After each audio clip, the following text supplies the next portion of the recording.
Hold on, John. Okay.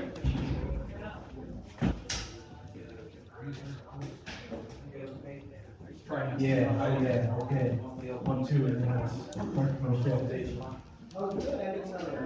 all right. Hey, thanks for hanging out, guys. The house is open. The food is out. Hope you guys are all having a great time. Stick around. Yeah, that's what I'm talking about.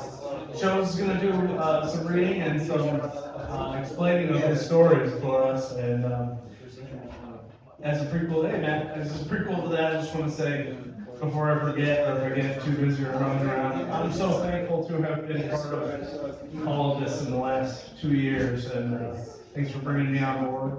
I hope I contributed something. I've definitely learned. Oh, absolutely. I've learned a lot in the process. I'm grateful for it. But yeah, just in case I didn't forget. But yeah, good show. Show's Larry. Hey, everybody, thanks for having me back again. This mic is on. Yes.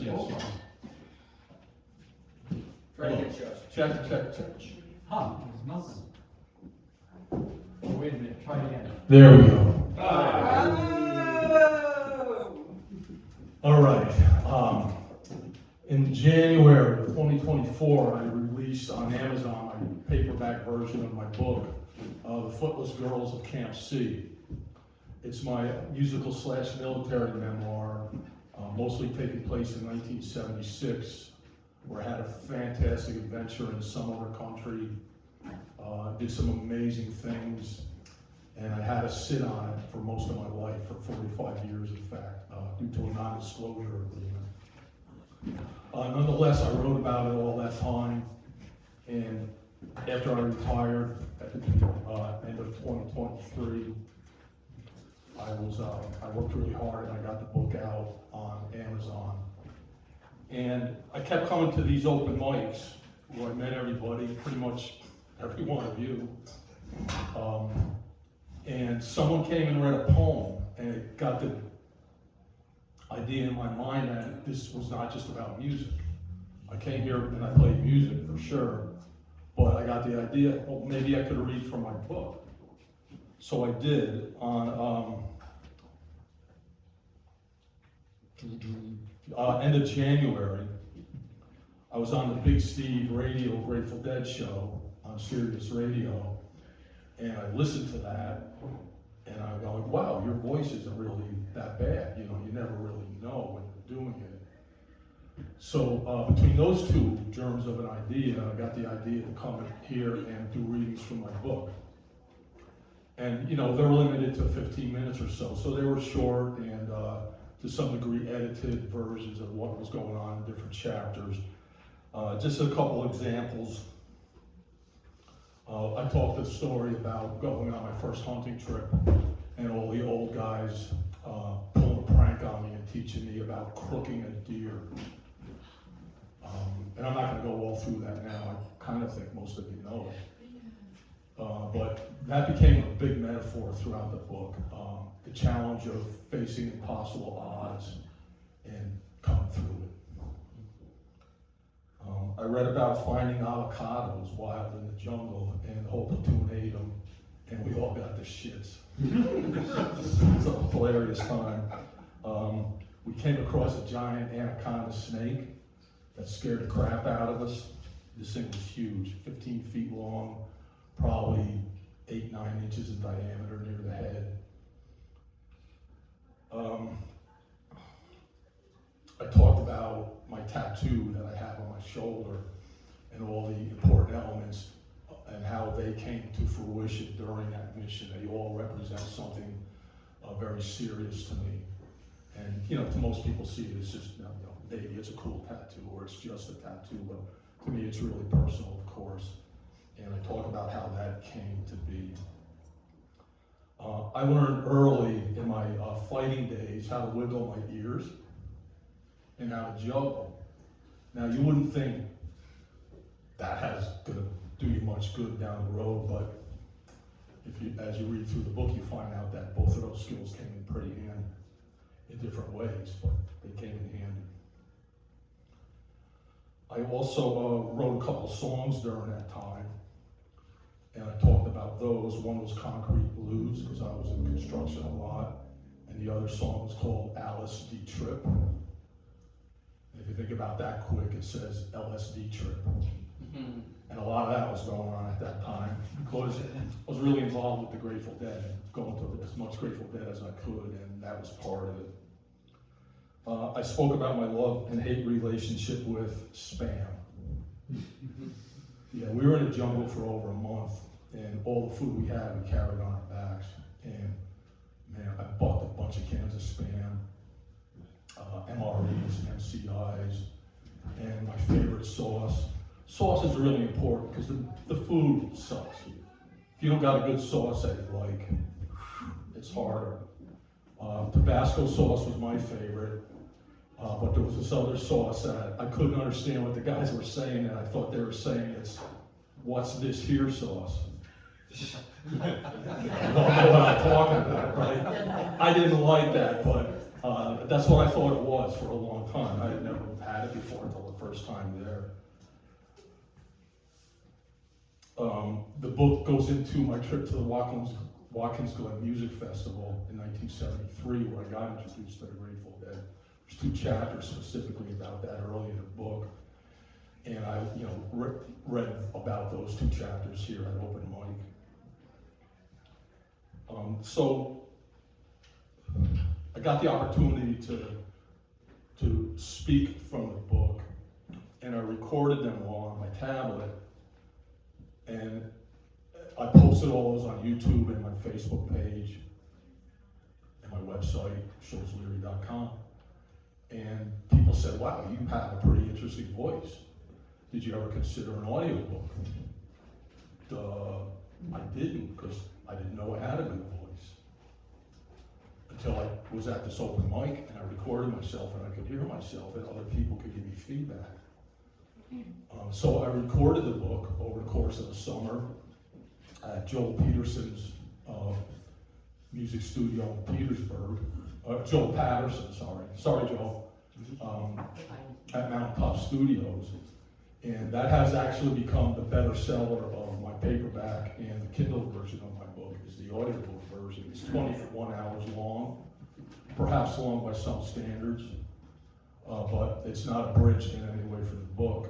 I do 36 different voices with all the accents for all the characters in the book, speaking 3 or 4 languages a little bit.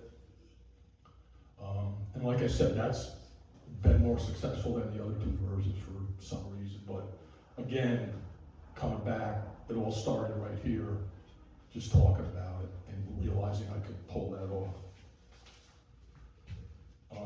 Just to get you up to speed, I've had several interviews, and of course they're all on my YouTube. Cynthia Pooler, who has been here, she's from Albany, she interviewed me. Dina Chappelle has interviewed me. She was the editor of the book. Dina mostly lives in Saratoga, although she's traveling around the country right now. The Big Steve show on Sirius Radio was kind of a thrill. The feedback I got from Deadheads really expanded the sales of the book. People all over the country heard that, and a lot of people bought it. And in the back of the book, I have my email address, and I started getting emails, and subsequently, a lot of them, thank you, back and forth a couple times, but I've got about a dozen friends from all over the country now that we still constantly communicate and talk, and we've been to visit each other, or people have come to see me, and that's really thrilling, because we have Grateful Dead in common, but you don't expect to become friends with people from all over the country from something like that. And the same with Vietnam veterans. Everyone in my platoon was a Vietnam veteran except me.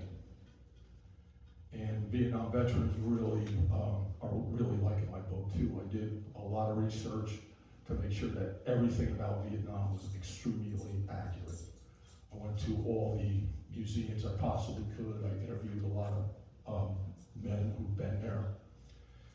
And I'm pretty confident I pulled that off very successfully. The impact of Vietnam and what was going on in our country at the time and how it ended up affecting me. And then most recently, and about to come out, is an interview that Liam Sweeney did of me about the book. And that'll be in the May issue of Experience Monthly, online and in the paper version. And I hope you all, can take a chance if you haven't read the book, or even if you have, just to get caught up again, read that interview. And I always enjoy talking about it. I always take questions. I don't shy away from any of the very sensitive topics. Another thing with here, Gene has not been afraid to bring controversial art to this space. Mine, to some degree, has been controversial because of some of the very sensitive topics that my book deals with, and I appreciate that so much.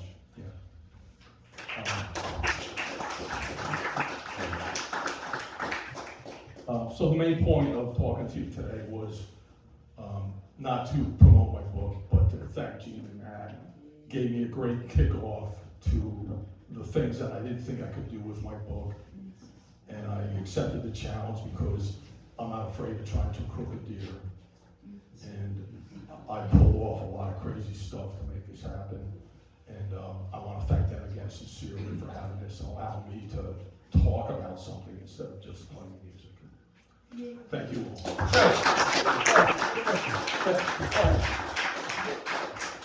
The cast of characters in that book is just unbelievable. They are. Are you in touch with any of those folks still? Sadly, at this point, I'm not. Most of them have got to be dead at this point. Because you were probably one on the younger side. I was of the that. youngest by far. Yeah. Most of the guys were in their 40s. I was 21. Okay. They slapped the crap out of me every day to get me in military shape. Again, I was the only one that wasn't in the military. I was just a good fighter and for some reason pretty smart. And real good with the map, really good fighting, and I turned out to be really good with a handgun. And I didn't even know any of that until I got the opportunity. Great question. Anyone else? Okay, thank you all, appreciate it.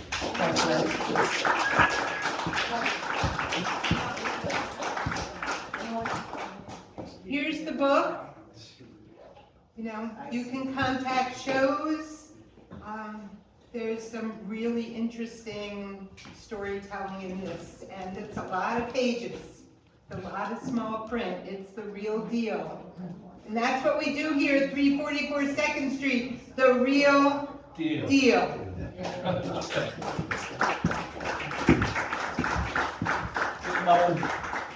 I realize I didn't mention this because it ties in. John Sahowski, are you still here, John? Yes. I was at a book signing and John was providing music. And John sang a song that just crushed my heart. A song about child abuse, which is one of the themes in my book. And when I did the audio book, I made a negotiation with John to have him come to the studio and record that song. And on the audiobook version, that song is the very last thing you hear. And if you're not crying by the end of that, you're about as hard-hearted as I am. Yeah, thank you, John, that was amazing. Thank you, Cheryl.